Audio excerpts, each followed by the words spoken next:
Peggy 18.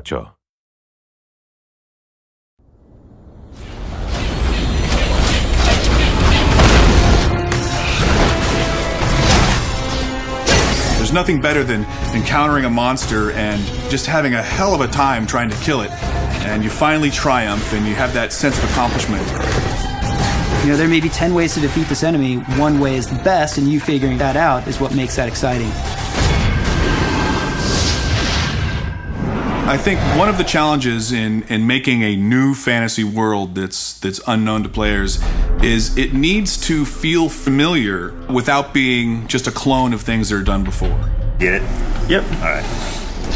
We've sort of taken a very dark spin on some of the classic creatures you might expect to find in a fantasy game. As if we didn't have enough troubles. As an animator, we have some great creatures in the game that are super fun to hand key. We look at references, spiders and alligators, reptiles, birds, all these things. And it's going on the stage and shooting all day in motion capture.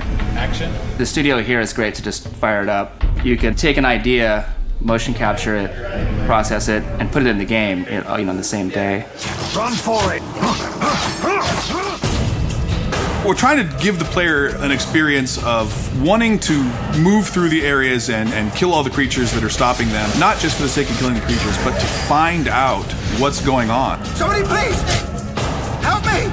We have a core creature, which is the Wargar. Their race is kind of what was underneath this town. And somehow they got perverted. Something happened. They're kind of reptilian looking, and we kind of just try to creep them out a little bit, so you look at tarantulas and just get that kind of feel. Their deepest desire is to become like spiders. As you fight them, you start to see more and more strange variations on them, until eventually you come upon an infected. And an infected has actual spider legs. You come up to him and you start to realize, hey, this guy's got magic. And he's also teleporting all over the place. So you're like, you're just about to shoot him and he goes off to another place. Fast, threatening, super intense, kind of creepy, pretty effective. Great.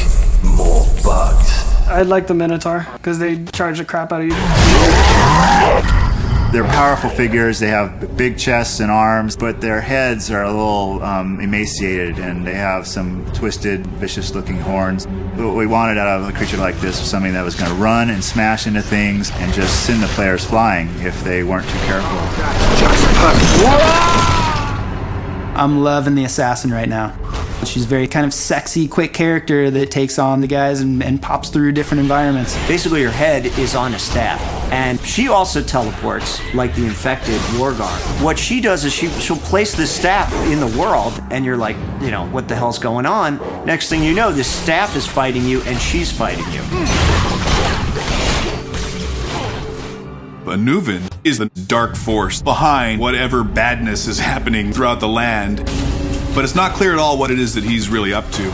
And we reveal that to the player slowly throughout the course of the game, and ultimately you find out who he is, and what he's up to. Good for you.